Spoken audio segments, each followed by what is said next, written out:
All right, good morning, good afternoon, good whatever it is you're doing today, Paradigm Sisters. Let's take a deep breath into Transformation Tuesday. You know, we've been going and having Transformation Tuesdays since 2020 in August. And so Paradigm Shifters wow, is a dedicated community, global community, and we're growing. We're 1,500 plus strong. And it's a community, and we're dedicated to shift and uplift. I love saying that. Shift and uplift the entire planet. What if? Why not? Why not you? Why not now? So, with that, in October 2022, which is like now, we've been having the topic and guest speakers on unshakable confidence. How's that?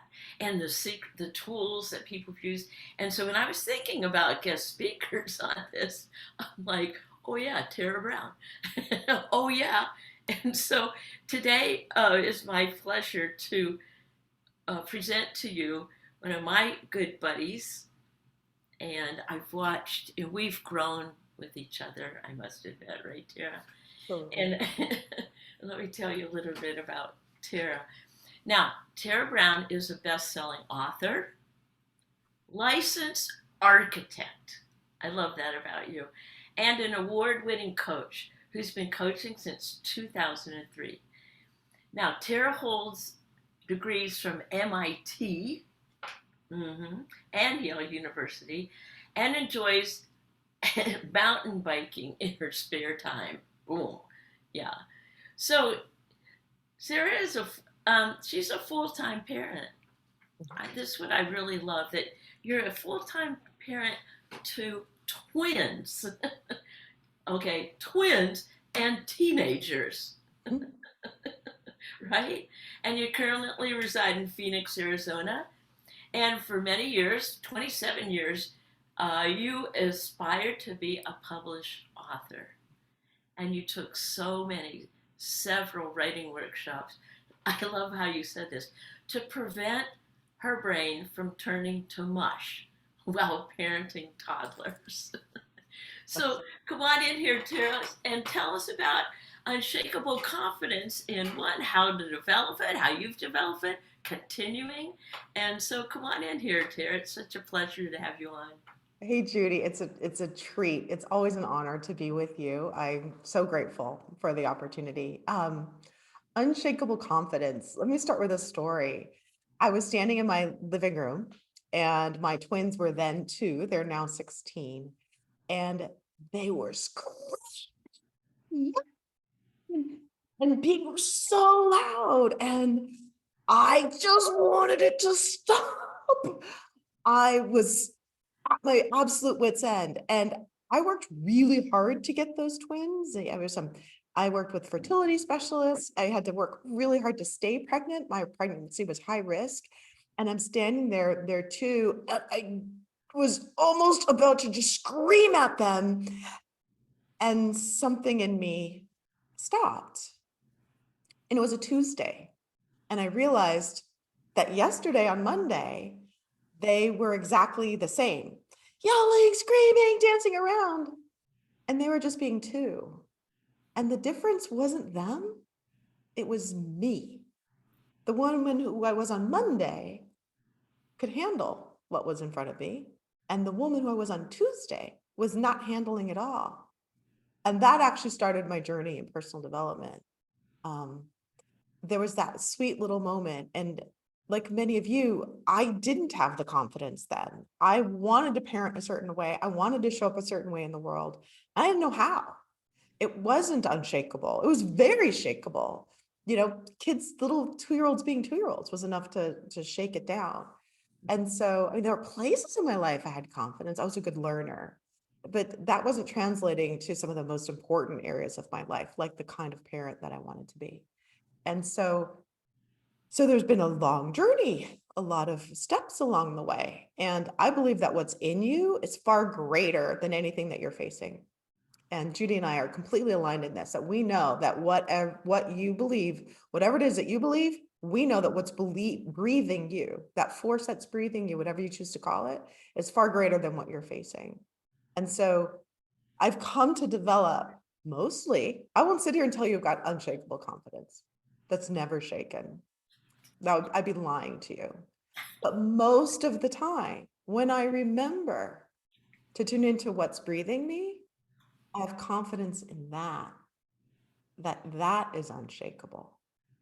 That the force that's breathing, I choose to call it God or spirit. I actually often tell them to call it spirit, but whatever it is that's breathing me, that force is unshakable. And that's what I tap into these days, because I still show up afraid, like full humility. I have fear, I doubt, I have the negative tapes that are playing in my head. I am, like many of you, there are days when, who do you think you are? What makes you think you're good enough? Doesn't matter what I've done in the past. What I'm facing today is something new. And it's like, oh yeah, honey, what makes you think you can do that? Those voices, those paradigms, those limiting beliefs, they still show up. They are here. They're part of the ride. As long as I'm growing, they are showing up. And so there's some things that I've learned to do to regain confidence when I'm in the middle of fear, doubt, and worry. And I'd love to share that with your audience, Judy. Cool. So the first thing I do, and the first thing I would invite you into, and so this is something you can do for yourself. Think about your own life. Think about an area of your life where gosh, you really wish you'd had more confidence, like right now.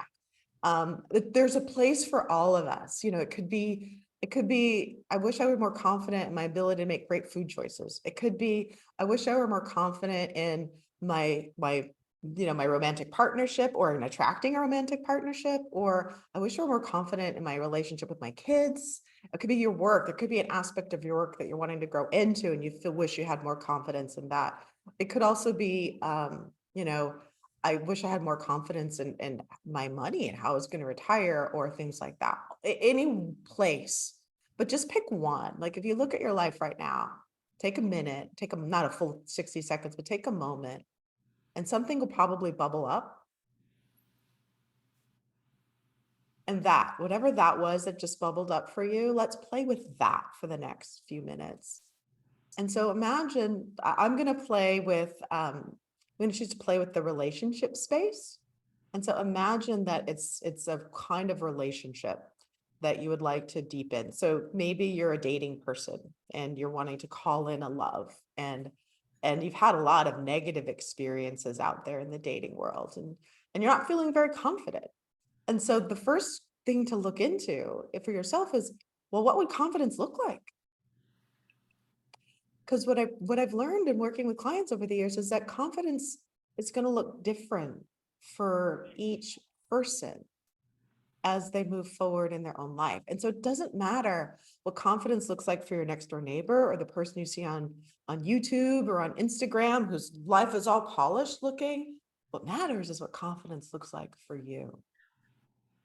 And so getting really clear on how you would be confident. So let's say you were that dating person. How would you show up?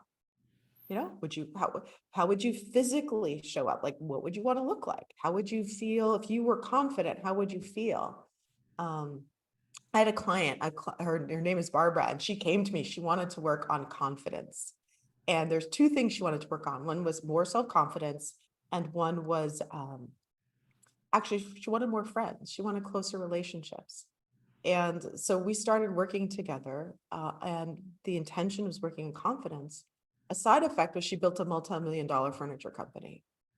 And the woman that could build in 2 years, could build a multi-million-dollar furniture company, into going from being a sales director, selling furniture, to designing and getting it manufactured and selling it to brand name clients, the kinds of clients that have platforms like the one that we're on right now. Those kinds of institutional name clients. It was a confidence building activity, but she wouldn't move into every exercise with confidence.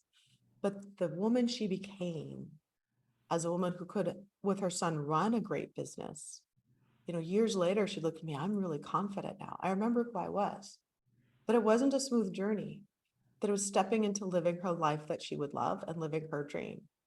And so that builds confidence, taking the daily steps and knowing where you want to go. That builds confidence.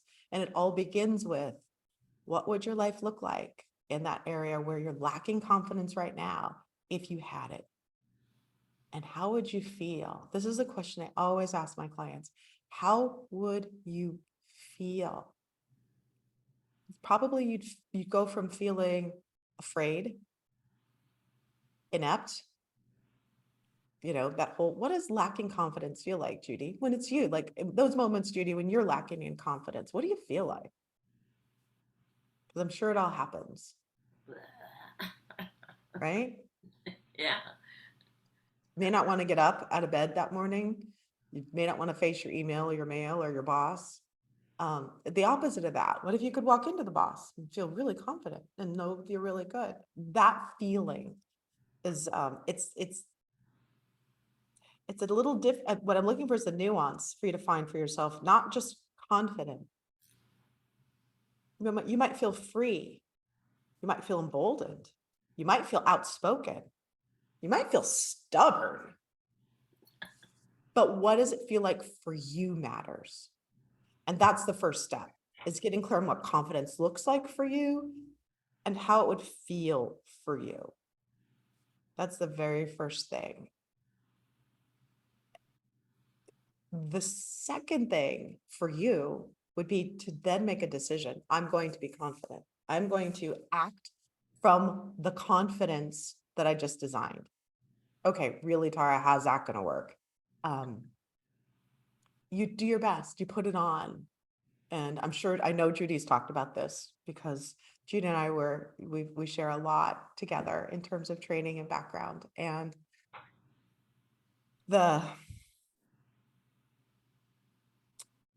I will tell a story. Probably the best way for me to illustrate this is telling a story. When my girls were 7 years old, my marriage ended and I was going through a divorce. And I hadn't worked for 7 years. I'd set my career as an architect aside. And let me tell you, I wasn't having a whole lot of confidence at that moment in my ability to get a job. It's 2014. We're still in the tail end of the Great Recession. We didn't know for sure. My industry had been decimated. Like a good 40% of architects nationwide were unemployed and laid off because the industry tightened down so much. So my network was cold. My technical skills were rusty. And I didn't have the software, and I need to go find a job. And I have well-meaning people telling me, other people have the software and everything. They can't find work, kind of good luck, well-meaning. And I use the principles that I'm talking to you about right now to feign the confidence I didn't entirely have. So I managed to land some job interviews, and I knew that if I walked in, hi, I haven't worked for 7 years, would you hire me? No one was going to hire me, right? So I had a limited budget. I went to the discount clothing store and I looked at clothes, and I wanted a job as an architect that was a project manager. And I was like, how would she dress? So I literally would look at clothing. She would wear this. She wouldn't wear this. I went and tried this one on. I looked at my resume. How would that woman's resume look? And I looked back at my work history and I put on there the things that she would have. How would she carry herself? She would be tall. She would carry herself with confidence. She would need a portfolio. We need a portfolio, a demonstration of the work that we've done in my industry. That's how you interview. And so how would she have a portfolio? She would have this. It would be electronic. It wouldn't be on paper like it would have been 6 years before. And so I put on that woman. And when I went into job interviews, I was with the resume, with the clothing, with the portfolio, standing up straight, scared. But I put on the best I knew as to what confidence would look like in that situation. And I went in and I interviewed, and I had a former client make 5 introductions for me. I was very blessed. I had 5 interviews, 2 job offers, one of them 6 figures, and I'd never made that much money in my life. And I hadn't worked in 7 years. That is the power of putting it on. Yeah. And I'm not terminally unique, right? That's not supposed to happen to a stay-at-home mom. You're not supposed to land a 6-figure job not having worked in 7 years. So if I can do it, you can do it. So that's the other part. You have to decide that you're going to be confident even when you're not feeling confident. Yeah. Yeah. Okay, Tara, fine. I've made that decision. Now what? I'm like shaking in my boots. I'm going to go do something I've never done. What do I do with the fear? And what's fear? Fear, let me first help you recast fear and remember what you probably already know, which is that if our life is inside this circle, and that's what we're comfortable with, the circle defines our comfort zone, right? And so everything outside of my hands circle is the dream that we want to have. It's outside our comfort zone. And so outside here, outside of the circle, that's where fear is going to reside, right? And so that circumference of the circle, inside that's our comfort zone. Outside of that is the dream. Outside of that is where confidence lay, in the area that you don't have confidence right now. All the areas that you have confidence live inside the circle. You're comfortable there. We're talking about stretching. And so fear will show up when you step out. It has to. That's its job. It wouldn't love you if it weren't showing up. And it's really easy for me to say this when it's not my turn out in fear. So I have support. I have people that help me remember. I forget. Bless you, Judy. I have people that help me, and sometimes I forget. And so to step out of fear, there's a couple of things. One, having support, having someone, some people, you have paradigm shifters, you have this group, leaning into the group and letting them help you because they can see for you what you can't see for yourself.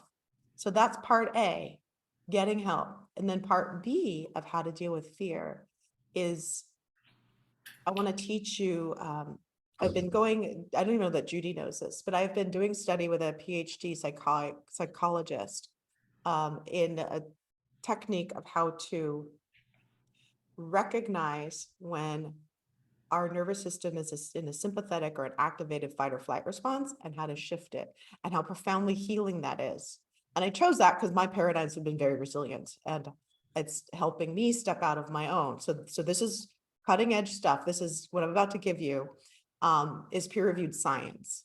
And there's a long explanation that leads up to the science, which I won't give you. I'm just going to give you the tool. So what you want to notice when fear shows up is you want to notice if there's any involuntarily tense muscles in your body. So sit with me right now and I'll do it for you. I'll demonstrate, but look at your own physiology right now. Look at your own body right now and just kind of go from your head, go down, noticing your face and the back of your head. I'm noticing tightness in my jaw, noticing in your shoulders, your upper back. I notice tightness there. I tend to get, you can't see my hands, but like I tend to get tightness and I can feel it in my core area. Go down your lower back, your hips, your thighs, your knees, your ankles, your feet, your toes. Are your toes tight? Your feet tight or relaxed? You might even want to notice your pelvic floor. Is it clenched or is it relaxed? Just notice. And if there are any muscles that are tense, you're actually in fight or flight right now. What does that mean? That means a part of you believes that there's a perceived threat going on in the moment and you're ready to fight it or flee it. So the first step in shifting that is to notice, am I safe right now? So I'm in my friend and former client Carrie Ann's photography studio. She had a side business as a photographer when we started working together. She's now for years been a full-time photographer. She's this beautiful studio. Any pictures you've seen of me that are professionally shot, she shot them. She's a gifted photographer. She's in Phoenix, Arizona. I am completely safe. And yet I have tense muscles in my body, right? So I'm perceiving being here talking to you with my friend as a threat. Am I threatened? No. That's painful past learning. Our paradigms, our limiting beliefs are often the result of painful past learning. And so how do you shift that in the moment? It's really simple. You've done that scan, you notice which muscles are tense? Relax them. My jaw, relax my jaw. My shoulders, relax my shoulders. My abdomen, relax my abdomen. Whatever is true for you, just relax them. What that does is it gets you out of your flight or fight response in your reptilian brain, and it gives you access again to the thinking human part of your brain, or your prefrontal cortex. Meaning you go from you may have heard the term dysregulated. When you're in that fight or flight, when your body is tense, you might look like you're high functioning, but you are not functioning at peak. You go from dysregulated to a regulated nervous system, and you have full access to your thinking. So you can pause and you can think and you can choose. So in the presence of the fear, you want to have unshakable confidence. In the presence of the fear, you notice what's tense. Am I safe? 99.9% of the time, the answer is going to be yes. No one's in front of you with a fist, a knife, or a gun, right? You're safe. Right now. Relax. And then move forward. That move will change your life, and it will heal your present and your past. That's a 2-minute version of a 6-hour workshop that will absolutely change your results. Just that. And then you keep moving forward, and you do it again and again and again. And what will happen is you will change the narrative, you will shift the paradigm, and you will have unshakable confidence that you can face whatever comes. That's what I wanted to give you today.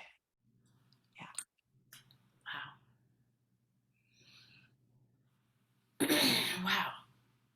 I never, wow. Well, first of all, thank you so much. You're so welcome.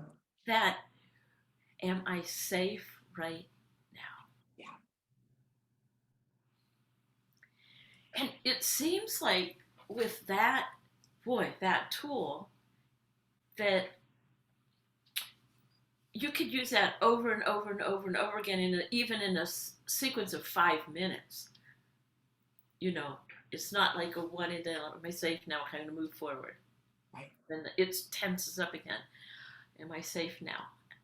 And wow, what a question to ask yourself. Yeah. Wow. Hundreds of times a day. You might have to do it hundreds of times a day. And guess what? It's okay. It's okay. Do you know what, Judy, you probably know ACEs, ACES, ACEs scores? Yeah, teach real quick here, everybody else. Sure. So Judy, I know Judy's background as an educator, so this is something she'd be familiar with. ACEs, ACE stands for Adverse Childhood Experiences. There's been a series of studies that have been done on, and there's a question, I don't remember all the questions, but there's a series of 10 to 20 questions that ask you about things that may have happened, that you may have experienced or witnessed in your childhood. And they'll give you a score. And these are adverse childhood experiences. And so the scores, the gentleman who developed the program that I was talking about, he has a 10 on an ACEs score. Anything 4 or above, they stop counting because there's so much stress coming from childhood. That technique that I just gave you, noticing a tense muscle, am I safe, relaxing, will heal the past such that whatever ACEs background you have can be healed as well as you're moving forward in your day-to-day life. It's that powerful. And I wish I could emphasize more how potent it is. But to your point, Judy, yeah, it's not one and done. It's over and over and over, just like a paradigm, right? Your limiting beliefs that come up over, who are you? You're not good enough. The voice of dissuasion. Who do you think you are? That voice has come up over and over and over again. Well, notice when that voice has come up, are you in a tense body? Or are you in a relaxed body? I bet 9 times out of 10, you're going to notice, oh, I'm tense. Relax. Wow. You know what just popped into my mind? It's, everything is energy. Mhm. right? So that when you're in that fight or flight energy, that tense energy, then other people, animals, they can feel that energy, right? Mhm. And when you can, am I safe now, and relax and everything, then that energy goes out to the other people, places, and things that Absolutely. they also can relax if they choose. But what I'm saying is like, Mhm. um, this is kind of what I believe. We have the power in our state to affect or not affect or whatever the world around us, with henceforth shift and uplifting. Yes, Mm. absolutely true. And in fact, if you were in a room of people and you're like a meeting, so you're at work and you're in a meeting and you're actually physically with them, but you can do this via Zoom. Really powerful when you're physically present because of cells in our brains called mirror neurons and the way we connect with people. That's I can take you pretty far down the rabbit hole with this one. It's pretty cool stuff. Um, when you notice that you're tense and you regulate your body, your presence, this is science, your presence regulates the whole room. You become that pillar of safety, and the whole room can respond to you as regulating. The the errors our first responders making, for example, police or people who are acting in our world. We've seen a lot that's going on in politics, and not to get on one side or another of the politics, but rather to talk about the reactivity out there. That's fight or flight. That's not rational thinking. Those are people that are dysregulated. You have the power through this exercise to change and be a ripple for everyone around you just by choosing, am I safe? Tense? Am I safe? Relax and move forward. If you change nothing else, you will still change everyone around you. Wow. It's you are that powerful, and your state is that powerful. Okay, here's the message for today. This is the message right now. So just, okay, step one is, what does confidence look for like for you? Very much that, that's just it, knowing what that looks like. And two, making that decision. And three, wow, am I safe and moving forward? And recognizing where it is in your body. Woof. This is such good stuff. And I love the fact that October 2022 is, that's what we've been talking about all month. And each one of the speakers brought their own level of awareness with their confidence level. And just in these 30 days, we're actually going to talk about confidence. We're going to speak it. So many times, like, well, we can like tell other people how to be confident, but and it's like, oh, I have to have the confidence within me. And I love the fact that it's from that inner higher source called, whatever. Shifting up living. So, wow, I'm so grateful to have you on. And what I would love to have, ask everybody is like, Tara Brown, what would you love for us to hold as this thriving global community? I listened to an old Paradigm Shifters from 2020 with our dear friend Dora Boggs, and I, I when I look back at that old video, I was so not confident in doing this, and I was so excited because we had 200 members, and now it's like, oh, and it's repetition, repetition, repeating the confidence every day. So anyway, what would you love to have us hold for you, Tara Brown, in your next adventure? What would you love? This is totally all for you. Thank you, Judy. My next adventure is really stepping out and more public speaking and getting in front of audiences and delivering my message. And so what I would love is to be held and seen that in the next 12 months, I've been in front of at least 12 groups in person and 36 groups online at a very minimum. I would love that. Oh, that's easy. Thank you. Okay, so here's what I learned. I mean, I love listening to different speakers, but one of the speakers at Unity of Wimberley did this. She said, okay, when we hold our non dominant hand, here, the current level of awareness, right? We take our dominant hand and we're pushing the energy. We're like, we're going to shoot the energy to Phoenix and say, so it is. You ready to catch this? Absolutely. Hello? Okay. Boom. And so it is. Wow. So it will Renowned be. speaker, Tara Brown. Book Thank you. it. Oh my gosh. Thank you so much. This is so much fun. And I love the fact that we've been friends and cohorts just in this growing adventure that we're all a part of this adventure called life. Thanks a lot, Tara. Thank you, Judy. What a treat. What a treat.